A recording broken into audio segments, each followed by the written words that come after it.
As duas primeiras palestras é para vocês pegarem o conceito das veias nacionais, como diria Gilberto Freire. As veias que dilataram as fronteiras. De um lado, jesuítas, do outro, as bandeiras. Perfeito. Dr. Marcelo, por favor. Vamos lá. Bom, senhores, é um prazer estar aqui hoje com vocês. Para mim, na verdade, discutir sobre bandeirantismo é algo pessoal, eu gosto muito, tá? Então é algo assim que, quando a gente tem esse recobrar da identidade, é algo fenomenal, tá? Então, para mim, é algo, uma satisfação pessoal muito grande poder estar falando de um tema que nós batemos sempre em frente disso daí para conseguir, pelo menos, que as pessoas entendam quem realmente é o bandeirante e não o demônio que ele é pintado por aí, né? Então, muitas vezes a gente tem aí algumas situações esquerdistas, digamos assim, que muitas vezes acabam trazendo o bandeirante como uma figura totalmente imprópria, um passado errado do Brasil, uma situação que não tem nada a ver, né?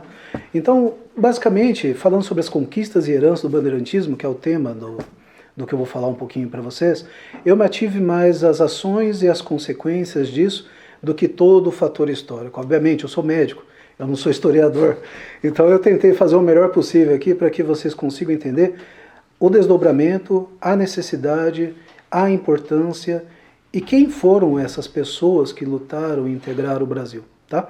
Eu peguei de base o livro do Tito Livio, não sei se vocês conhecem, que é a Ordem de Cristo do Brasil, porque na verdade a Ordem de Cristo do Brasil, que são, vamos dizer assim, os neotemplários, né, portugueses, que vieram para cá, porque o Brasil, na verdade, ele foi dedicado a Cristo, e é exatamente por isso que o bandeirante tem uma força excomunal, até às vezes até um pouco maior do que o bendito do português, que lutava lá 5 contra 1, vocês vão ver aqui algumas histórias que eu deixei, que é até um pouco mais, vamos dizer assim, de raça, né, na luta deles aqui.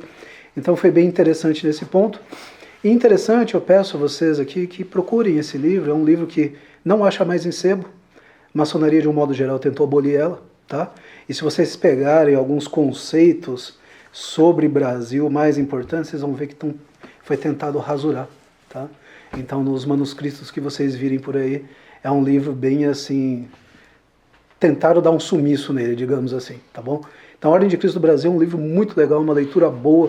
Vocês vão ver que o conceito todo, até a história absurda de colônia, a história toda dos bandeirantes em si, ela está bem ali ajustada. Lembrando que Tito Livio, ele tinha uma certa nobreza, eu não lembro agora o título correto dele, mas ele tinha a ver com a família imperial portuguesa, e ele tinha esse título até a sua morte, tá? Foi, eu acho que no meio do 1950, 60, mais ou menos, acho que ele faleceu. Então vamos lá. Quem eram os bandeirantes? Eram degredados? Eram pessoas que realmente estavam condenadas de Portugal a virem para o Brasil, viverem numa miséria? Não, não eram essas pessoas. Eram pessoas que tinham uma dificuldade, obviamente, social, econômica, vieram para o Brasil tentar uma vida nova, mas também muitos deles já eram participantes, né? Eles eram cavaleiros da Ordem de Cristo do Brasil, tá? Essas pessoas vieram para fidelizar nosso Senhor Jesus Cristo aqui no Brasil e delimitar seu território frente aos espanhóis. Isso é um fato, tá bom?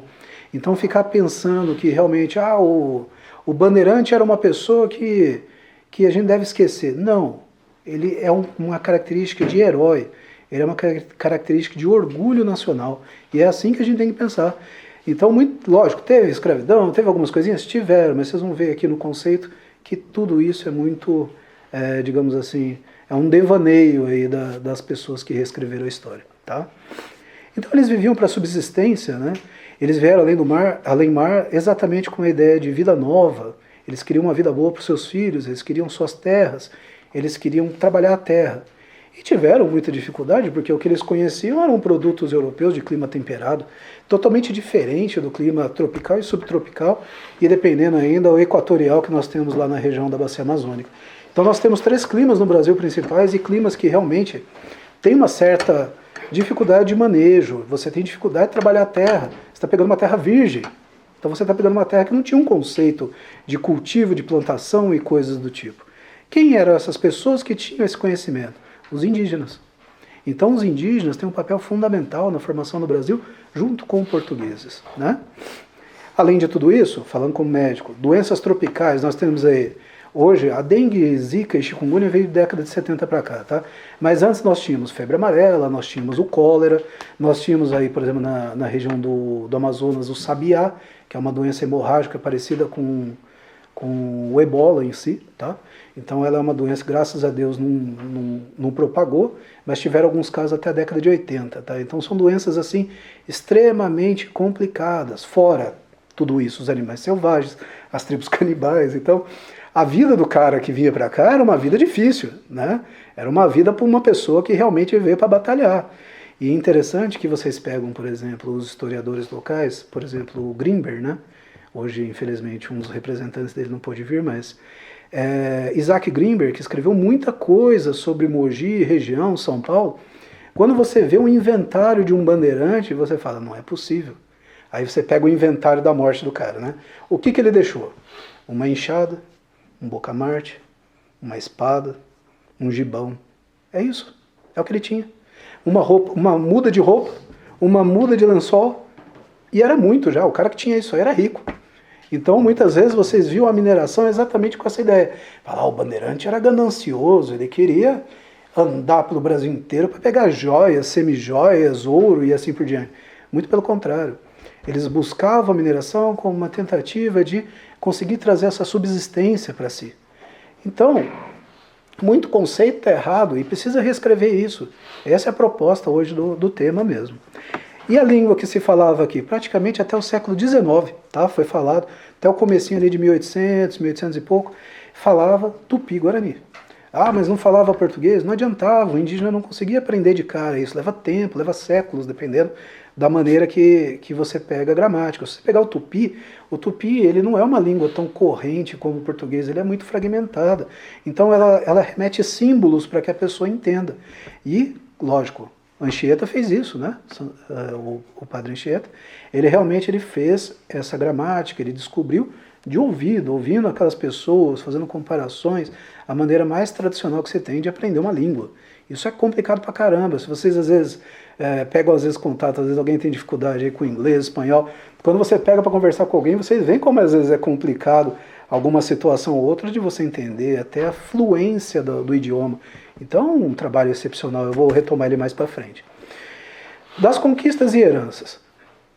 Praticamente, o bandeirantismo, ele teve diversas e diversas bandeiras, normalmente iniciadas em São Paulo, Rio de Janeiro, Fortaleza. Foram as principais bandeiras, pelo que eu tenho visto, tá? Se eu estiver errado, vocês me corrigem, tá bom? Então, assim, a gente vê que, na verdade, tiveram o aumento dos povoados a partir de 1638, que eu deixei aqui, iniciando aquela coisa, saindo das sesmarias, iniciando as vilas, comarcas, como é o caso mesmo de Mogi das Cruzes, né? Mogi, se eu não me engano, é a quinta cidade mais antiga do Brasil, tá? Então, na verdade, a ideia é assim, eles foram formando as suas vilas exatamente com o intuito de cultivo, foram fazendo diversas e diversas alianças com indígenas, porque os indígenas viam o português como algo mais sofisticado tecnologicamente. Então eles tinham algumas coisas um pouquinho a mais que muitas vezes o indígena não tinha. E a política portuguesa de conseguir conciliar tribos e também ir para batalhas foi fenomenal. Então no primeiro momento teve escravidão indígena? Teve, mas aí o português ele viu que isso não adiantava, não era assim que funcionava. Por quê? Porque o indígena conhecia o terreno. O indígena ele também conhecia o cultivo dos alimentos, ele conhecia o clima, ele conhecia os animais, ele conhecia tudo. E o português precisava de um aliado. Então, além de todo o trabalho católico que teve, ele também teve esse trabalho político. E esse trabalho político foi essencial para o que o Brasil é hoje. Então isso é importante que a gente tenha em mente, para não pensar que essa escravidão durou praticamente até o primeiro reinado, que é a impressão que fica na prática.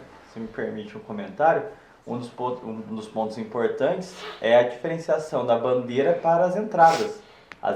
Os bandeirantes se tornaram uma força de Estado português. As entradas foram financiadas diretamente pela coroa portuguesa. Então, nesse contexto, a escravidão já estava abolida. Aqueles primeiros bandeirantes de caráter mais judaizante se converteram de fato, constituíram família. A maior parte dos bandeirantes já no século XVII já vão ser mestiços, né, mamelucos. E você pega o próprio caso mais célebre do Domingos Jorge Velho. A coroa não conseguia contatar ele, porque ele estava no meio do mato. E quando conseguiram, ele só falava Nhangatu, que é a mistura do tupi com o português. Então, era a criação de um elemento já apartado daquela... Até tem alguns autores que dizem que isso seria a nova Lusíada, né? Porque seria ainda princípio português, mas já mutado a um novo ambiente. Então, a gente já pode dizer que era uma cosmovisão nova ali de civilização. Só que ainda mantendo os pilares da Portugalidade, que é a fé, a gente pode dizer a mobilidade da sociedade bandeirante e a miscibilidade, que é justamente essa capacidade de absorção, né, como uma bucha cultural. E a coroa. E a coroa. E a coroa, com certeza. No caso dos bandeirantes, a coroa mais ou menos. Falando da Portugalidade. Era um movimento bem independente, né? Você via que era um movimento integrativo, ele tinha tudo isso. Então, assim, nós temos alguns expoentes, claro que vou ficar faltando alguns aqui, tem muitos mais importantes também, mas eu vou ter a eles que vai acabar pegando de uma parte ou outra. Padre Anchieta, o Raposo Tavares, Anhanguera, Fernão Dias Paes Lemes, o Gaspar Vaz, que é o fundador de Mogi das Cruzes, Brás Cubas, que é o fundador aqui da Vila de Santos, associada a Mogi, São Vicente. Então você vê que são pessoas realmente importantes no cenário social e econômico da época. Tá? Por quê? Porque não só integravam toda a política, mas também traziam a ideia católica, eles traziam também a ideia da coroa portuguesa e toda a sua jurisdição. Eu tenho um livro de Mogi falando sobre jurisdição, não terminei de ler ainda. Mas é bem interessante, os elementos são tão interessantes que recentemente eles acharam aqui na prefeitura diversos documentos falando sobre como era o Mogi das Cruzes da época, de 1600 e pouco. E interessante que assim, a língua você não entende, porque ela é toda misturada, entendeu?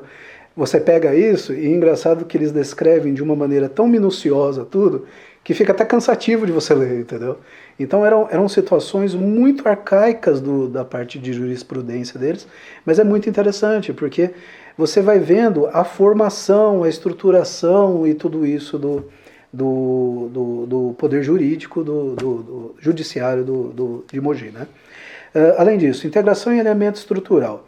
Sem português não tinha estrada, não tinha vilas, não tinha comarcas. Sem português, vocês não conseguiriam resolver essa história toda de integração entre cidades. Então, quando eu digo português paulista e digo também os mamelucos, tá? Então, na verdade, eles eram considerados as mesmas pessoas. O indígena em si acabava cruzando por relações políticas e acaba formando essa parte do novo brasileiro, digamos assim, tá? Depois entrando o negro futuramente, mas basicamente isso. Então, o aprendizado com os indígenas foi essencial para o cultivo da terra. Então, mandioca, cana, tubérculos, vegetais, a caça em si, nós temos animais totalmente diferentes aqui do português, nós temos a paca, a capivara está em todo lugar, mas a paca, ela é daqui, a cutia, a anta. Então você vê que são animais que, poxa, o cara olhava aquilo lá e falava, dá para comer isso aqui, né? Então eles usavam esses animais e aprendiam a preparar eles. Eu falei um pouquinho da política entre tribos, as lutas tribais que tinham o português com os aliados importantes. Então o português tinha muito essa coisa de liderar, né? Porque o indígena muitas vezes ele tinha aquela luta tribal, mas ele não conseguia às vezes consolidar o seu domínio em determinados locais. Por isso o Tupi-Guarani acaba muitas vezes prevalecendo, não só por ser uma tribo mais numerosa, mas pelo início das relações com os portugueses. E essa relação era mantida, ela era consequente e fazia com que os lugares se integrassem. Eu coloquei aqui também a consolidação da religião católica apostólica romana, obviamente, isso aqui não precisa falar, já abordaram aqui, já falaram bem sobre ela também, e obviamente não tinha nada a mais do que cuidar da sua família e ter sua religiosidade.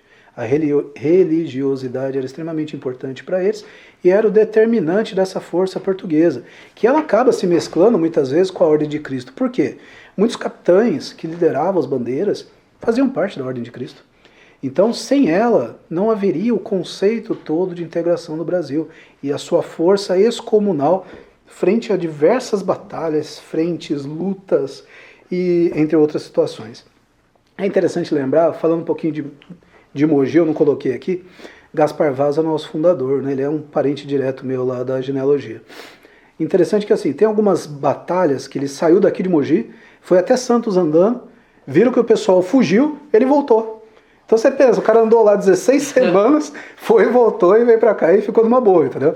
Então você vê assim, existia essa cobertura com poucos portugueses. Então às vezes a bandeira ali, que tivesse, sei lá, 150, 200 indivíduos portugueses paulistas, era muito. Normalmente era 100, 150, o resto era mameluco, tá? Que a gente chama de luso-indígenas, o Tito Livre fala muito disso. Então esses luso-indígenas eram a prevalência do Brasil.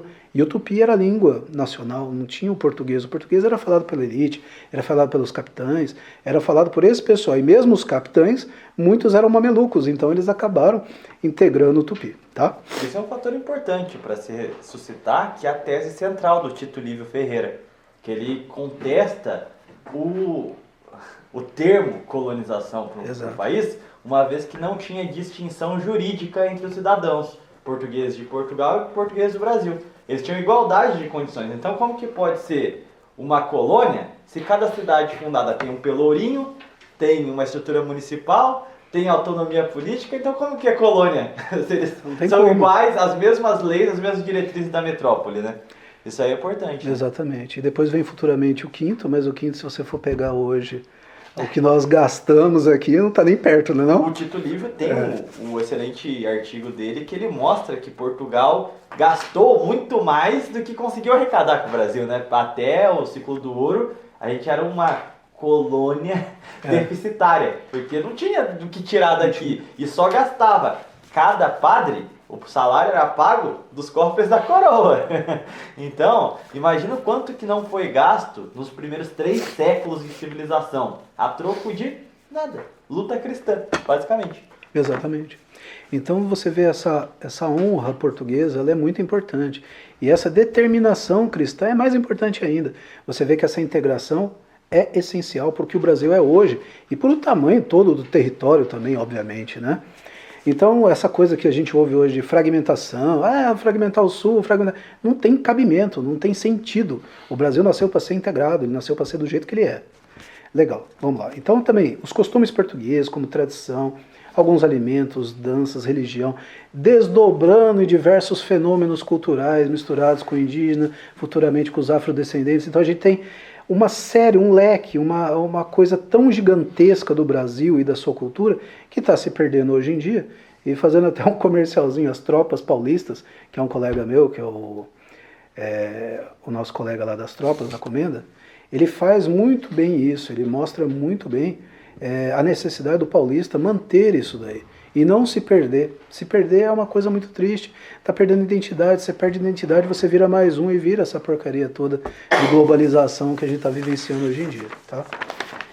Então, continuando. Então, eu falei sobre as infraestruturas, as ruas, as vilas, as comarcas, as sesmarias, as estradas, né? Sesmarias anteriormente, futuramente as vilas, comarcas e estradas que foram se integrando.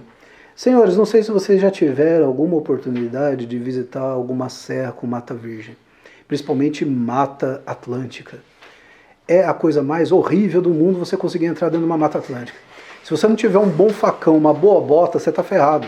Então você imagina esse pessoal que pegou um lugar totalmente virgem, abrir tudo isso na enxada, com um facão, fazendo pequenas estradas para que mulas, carroças e coisas do tipo passassem.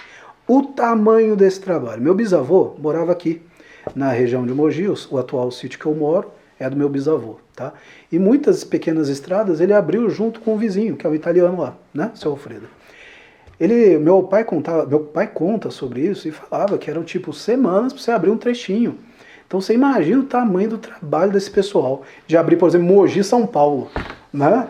Pô, são 60 quilômetros, vai 50, 60, vai. Bandeirantes. Exatamente. A Bandeirantes foi aberta por eles originalmente, né? Então, gente, é uma situação assim tão à parte, tão excomunal o esforço, que vocês vão ver nos relatos que eu deixei para o finalzinho, que assim, qual que é o propósito? Como é que eles conseguiam tudo isso? A sua religiosidade. Sem ela não ia conseguir. Então você vê que o espanhol leva pau num monte de lugar aqui, exatamente por isso, porque o espanhol está trabalhando só pela coroa. O português trabalha por Cristo. E é isso que modifica, por exemplo, os templários, a Ordem de Cristo, os Cavaleiros de Cristo, exatamente nesse intuito. É o seu idealismo, a sua formação, o seu caráter e a sua honra. É isso que a gente resgata sempre quando a gente fala também de monarquia. A gente tem que lembrar disso. Não é só um sistema político, tem conceitos implícitos que a gente não pode deixar, né? Então nós tivemos diversas vitórias com os espanhóis em diversas frentes, a integração e supremacia em acordo com os indígenas, diminuindo essas lutas tribais e enfrentando os espanhóis juntos como aliados, né? Os mamelucos era praticamente a maior formação, digamos assim, 80 e poucos % de uma bandeira. E as bandeiras, elas tinham o intuito de explorar, porque era aquele bem maior que ele falou. Aquele bem maior, ele estava ali presente. A gente vai ver isso muito em Raposo Tavares. Raposo Tavares, ele tem essa característica, né, fenomenal. Então, nas heranças, nós ficamos com a religião, a estrutura familiar, os povoamentos, a estrutura administrativa de vilas, comarcas, as futuras cidades, o juridiquês português, né, que é muito divertido, é legal vocês pegarem um dia para ver, é muito interessante, e obviamente a hierarquização militar. Essa hierarquização militar, muito antes do exército brasileiro, muito antes de tudo isso, muito antes dos dragões, né, do Império, você tinha que o bandeirante, ele era essa característica, ele era tanto a força jurídica, ele era a força militar, e ele era o cara que abria as estradas e integrava tudo. Então ele tinha uma importância gigantesca, um capitão desse ia até o final da vida dele trabalhando, e terminava na miséria, como eu falei, muda de roupa, inchada, pouca Marte, uma choupana que eles viviam, né? Então assim, eles tentaram organizar tudo isso, e trouxeram as leis, trouxeram as obrigações civis, eles trouxeram várias coisas que o português do Brasil e os mamelucos não tinham nem ideia, trazendo a civilização brasileira. Então é muito interessante, assim, é amplo, eu estou falando de forma genérica, obviamente, porque senão a gente vai ficar 3 dias falando de bandeirante aqui, mas é para que vocês tenham ideia do tamanho dessa importância, né? Eu separei alguns casos aqui interessantes, por exemplo, o Forte Príncipe da Beira, alguém já ouviu falar dele? Então, isso que é legal. Então, no livro do Tito, fala muito disso. Ele fala desses casos específicos. E eu gostei muito dele porque você vê que ele não tem um direcionamento, tá? Você vê que ele trouxe os fatos porque eram os fatos. Isso que é legal do Tito Livre. Por isso que ele tentou ser abolido do Brasil, né? Então, é exatamente esse intuito. Só para vocês terem ideia, nos sebos virtuais aí, por exemplo, estante virtual, você vai achar esse livro por R$800. É muita coisa. Só para saber, você tem o livro físico? Não tenho, tenho PDF só. Eu tenho só o PDF. Eu tenho só o PDF, todo mundo já querendo tirar uma cópia, né? Não? Então você vê pouquíssimos exemplares, tá? Então é um livro muito interessante. Mas de PDF depois eu mando para você distribui, tá? Então as margens do rio Guaporé, fronteira com a Bolívia, esse aqui foi uma batalha muito legal. Era praticamente o único forte da região, tá? E vocês têm que lembrar, na verdade, o que eu deixei aqui é para vocês verem o esforço excomunal que eles fizeram nesse Forte Príncipe da Beira. Porque nenhum material tinha na região, tudo foi trazido, tá? Então, assim, foi a maior e mais protegida fortaleza da Ordem de Cristo. Então, ela praticamente pegava a região inteira e com poucos soldados eles conseguiam determinar uma proteção muito boa. As pedras, o cal, vieram todas além mar, tudo de Portugal. Vieram tudo de material de lastro, tudo na beira do navio, vindo tanto pelo Amazonas quanto pelo Madeira, via Belém, tá? Então veio tudo por aí.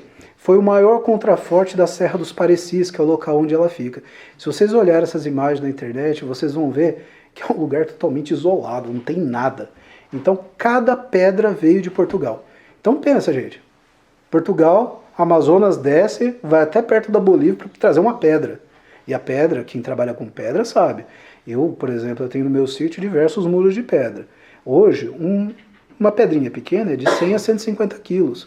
Então, para vocês pensarem no esforço gigantesco para o cara trazer uma pedra daquela, né? E não podia trazer muito também, senão afundava o barco. Então, foram várias e várias viagens para trazer aquilo. Fora o cal, fora outras situações. E tinha que ser um navio ou um barco compatível com aquele rio também. Não adianta o cara ter um casco muito fundo que ele ia encalhar. Então tem tudo isso junto, entendeu? Toda a dinâmica, toda a infraestrutura para fazer isso. Fico só imaginando os piratas ingleses chegando no navio só com pedra. Aí tem até a graça da sala. Inclusive os canhões de bronze, que eram calibre 24, né? A gente que é atirador, eu do Eduardo gosta bem dessas coisas de arma, calibre 24, vieram de Lisboa via Pará, subindo o Tapajós. Então, você vê aqui que é uma situação assim Poxa, o cara trouxe, eu acho que 4 ou 6 canhões. Quanto pesa um canhão? 500 quilos? 600 quilos? Né? Tem alguns aqui em Bertioga. Um dia, se vocês estiverem de boa, falou, vou pra praia, tem o Forte São João, que fica ali na frente, a entrada de graça. Dá pra vocês verem as armaduras, dá pra ver o armamento e dá pra ver os canhões. No Forte São João, aqui em Bertioga. É bem legal, um passeio interessante. E mostra também as tribos que existiam, né? Os Bertiogas, mostra ali, por exemplo, os Boracéias, tudo canibal, tá? Por isso que eles foram exterminados, tá? Então tá bom. Além disso, o mais legal, a história que eu mais gosto aqui são duas, é o do Raposo Tavares e do Forte Coimbra. Falando sobre o Forte Coimbra. Forte Coimbra fica em Mato Grosso do Sul, tá? Fica no Pantanal ali. E é interessante que assim, foi uma briga de Dom Lázaro da Ribeira, que era o português, e o Franco de Almeida Serra, que era um espanhol. E foi em 17 de 9 de 1801. Então já é quase ali, ó, no finalzinho da linguagem tupi entrando no português ali, né? Eles estão quase ali já. Mas o mais interessante é que eu não trouxe a carta para não estender, mas Dom Lázaro, ele fala, o Franco, né? Que é esse espanhol, ele deixa bem claro assim, olha, vocês estão em menor número, nós vamos rechaçar vocês, vai morrer todo mundo. Praticamente Dom Lázaro virou e falou assim, vem pro pau. Ele falou isso, basicamente isso. Para as gerações mais novas, ele falou, punk meu queixo, punk meu queixo. Ele falou, pode vir pra porrada. Então, isso daqui foi um maior ato de bravura que vocês vão ver da história do Brasil, tá bom? Principalmente do bandeirantismo. 40 portugueses contra 650 espanhóis. É isso mesmo. 40 portugueses contra 650 espanhóis armados, tá bom? Então tinha calibre 8, 9, então eram mosquetões, algo próximo disso, bocamartes, que dava para você colocar qualquer coisa dentro, quem é atirador sabe, você põe pólvora, bucha, enfia qualquer coisa de metal lá na ponta e atire, seja o que Deus quiser, tá? Isso é o bocamarte, tá? Os calibres menores, os calibres 8, 9, 10, que existiam nos mosquetões, já era uma coisa mais elitizada, tá? Já era uma coisa assim de armamento melhorado, para o cara com mais precisão. O resto era tiro quase a queima-roupa, era 20 metros era muito para o cara acertar. Então, basicamente, era isso aí que eles usavam. Foram dias de tiroteio e arcabouço. E os 40 portugueses, se eu não me engano, morreram 5 ou 6 e eles mataram os 650 espanhóis e rechaçaram o resto. Tá? Então, você pensa no tamanho da briga dessa galera, né? E era dia e noite essa batalha. Então, esse lugar ainda existe, tá? Existem ainda as ruínas.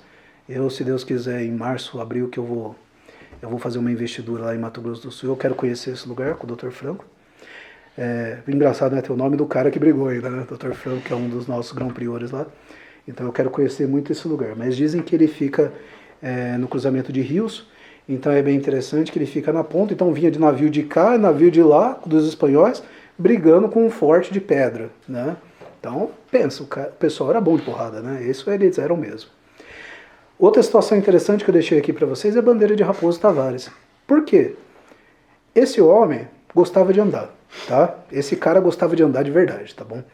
Ele fez uma caminhada de São Paulo ao Pará e depois ele subiu o rio Amazonas até a sua nascente e desceu até a Foz.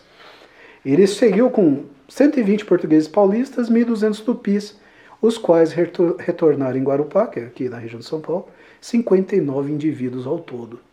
Dizem que Raposo Tavares teve uma caminhada mas tão dura, que a família dele não reconheceu ele quando ele retornou, tá? Então ninguém nem sabia mais quem era aquela pessoa. Imagina como ele chegou desfigurado, né? Enfrentando todo tipo de tribo, todo tipo de estrada, todo tipo de região árida, todo tipo de privação possível para conseguir delimitar tudo isso, formando vilas, formando os locais. Então isso aqui é fenomenal. Diz que levou 3 anos e alguns meses para conseguir fazer essa caminhada toda. Então imagina, vocês, que vocês têm suas famílias, de repente vocês falam, vou explorar o Brasil. Sai andando por 3 anos, deixa filho, deixa todo mundo, para você voltar, você chega que tá todo mundo grande, né? Tá as crianças grandes, sua mulher se não casou com outro, você ainda vai ter que recuperar tudo isso. Então imagina o tamanho da situação dessa pessoa, né? E fora assim, situações, pensando como médico, as situações de dificuldades. Por exemplo, cortes, etc. Porque é normal, quem entra na mata sabe como é que funciona. Eles não tinham nada a não ser a tecnologia indígena, né? Então ervas medicinais, ungüentos, coisas que os indígenas trabalham até hoje. Então é uma situação gigantesca que esse homem fez, né? E voltou totalmente outro. não fala assim tão o sentido da desfiguração dele, mas foi algo marcante para as pessoas que conviviam com ele. E, obviamente, Padre Anchieta, os dois aqui sabem até mais que eu, tá? Então ele fundou aí o Colégio de Piratininga em 25 de 1 de 1554. Sem ele nós não teríamos comunicação com os indígenas. Ele trouxe essa gramática para que todos pudessem estudar, integrar, formar, além de toda a estrutura religiosa católica apostólica romana. E ele fundou tudo isso, né? Ele aprendeu tudo isso em São Vicente, trazendo o seu livro de 1595, Gramática Tupi-Guarani, né? Livro Arte da Gramática Tupi-Guarani. É um livro fenomenal, eu acho que ele existe até hoje, tem algumas cópias a gente acha na internet. Então, assim, foi praticamente o porta-voz dos portugueses dentro do Brasil. Sem ele, não haveria como integrar tudo isso, não haveriam bandeiras, porque não haveria comunicação adequada. Dentro de um sertanismo jesuítico, aí acho que dois nomes no sentido de bandeirismo mesmo, até mais enfático, que José de Anchieta ele é muito lembrado por ter participado da fundação do Planalto do Piratininga, que é atual São Paulo. Ele é lembrado por ter sido o intercessor ali que fez de fato a conversão de Tibiriçá, que é o patriarca paulista. No sentido de bandeirantismo, tem dois padres que eu acho que são fundamentais para a gente entender o processo, até porque a gente está falando de Mata Atlântica aqui, o bandeirantismo. Tem dois padres que aventuraram de fato nos trópicos, navegando na bacia do Rio São Francisco. O primeiro dele é o padre Aspicueta Navarro, que ele conseguiu adentrar a região norte do país no século XVI. Então vocês imaginam o que é. Hoje a gente não consegue transitar direito na região norte do país. E o segundo padre fundamental, então acho que podia ser até o patriarca do Nordeste, né, que é o padre Vieira, que ele foi o grande fundador de Piauí, Maranhão, toda a região que sai do litoral nordestino e adentra aos sertões. Então, os bandeirantes foram uma força fundamental no sudeste, região sul, centro-oeste, e no norte e nordeste, o bandeirantismo se viu representado pelos jesuítas, né? Principalmente. Exatamente. E é interessante a história deles, né? Você vê o nome deles mesmo, é espanhol, né? Sim, sim. Só que as pessoas esquecem que, na verdade, era mais a questão de vínculo com uma coroa do que uma identidade nacional. Então, você vê que a própria identidade desses países, mesmo sendo europeus, eles ainda estavam em formação. Eles ainda não tinham algo consolidado, né? Então, você tinha lá o portunhol, né, basicamente, ali entre eles. Muitos locais em Portugal também falavam espanhol, outros lugares da Espanha falavam português, e ficava essa maçaroca toda por conta dos reinados. Os reis mais atrevidos nem gostavam muito dos jesuítas, porque eles foram os primeiros ultramontanos, né? Eles eram fiéis à Santa Sé, e não às coroas que eles serviam. Exatamente. Então a primazia era a religião, né? E é o que explica por que um monte de português podia atuar no reino, nas terras portuguesas, se eles estavam em conflito com a Espanha. Era muito arriscado. Mas justamente porque os padres eram vistos como, vamos assim, órgão acima, né? Eles serviam à igreja e não às suas coroas, né? Exatamente. Então, assim, eles tiveram trabalho direto, no caso do padre Anchieta, com o Manuel da Nóbrega, né? Que foram dois padres principais aí. Esse trabalho conjunto rendeu muita coisa, principalmente em relação à formação da família brasileira, né? Da família, do início dessa família brasileira, desses pequenos núcleos que existiam, que eram esses bandeirantes que mantinham suas terras e mantinham seu local. Então, esse trabalho direto, as relações íntimas com os indígenas e suas famílias, também trouxe também o pensamento, a educação e o ensino, né? Então aí começou toda a base aí da educação do Brasil. E a Ordem de Cristo do Brasil? Ela está implícita em tudo. Tudo que a gente está falando aqui tem o vínculo da ordem. Então ela é extremamente importante, tá, gente? Então os capitães eram vinculados à ordem, eles não lutavam necessariamente pelo rei, mas por Cristo, né? Eles tinham suas obrigações políticas, mas primordialmente Jesus Cristo, né? Então isso é importante para a gente lembrar. E a terra era de Santa Cruz, era uma terra prometida a Jesus, era uma terra que já veio com esse intuito todo. Ele não era uma terra, é o Brasil aqui, é da coroa portuguesa e é isso. Não. Pode ser até caracterizada como um vice-reinado, né, do seu início, mas no final das contas, a ideia era consolidar essa terra vinda a Jesus Cristo. E a luta junto à sua fé, pela cristandade, isso era o determinante do bandeirantismo. Eu diria até que foi uma cruzada americana, tá? Eu diria dessa maneira, porque a briga foi tão grande, quando você começa a estudar os casos, você vê que as batalhas são tão gigantescas e tão animalescas, dependendo da situação, que a gente para pensar e fala, poxa, esses caras fizeram uma coisa extraordinária. Tinha seus erros, tinha suas dificuldades, tinha suas peculiaridades, tinha a sua história, né? Mas basicamente eles foram extremamente necessários para a gente colher o que o Brasil é hoje, né? Então eles não eram apenas soldados ou camponeses, eles eram cavaleiros de Cristo em essência e lutavam pela terra, pela sua família e algo muito maior que era a sua própria fé.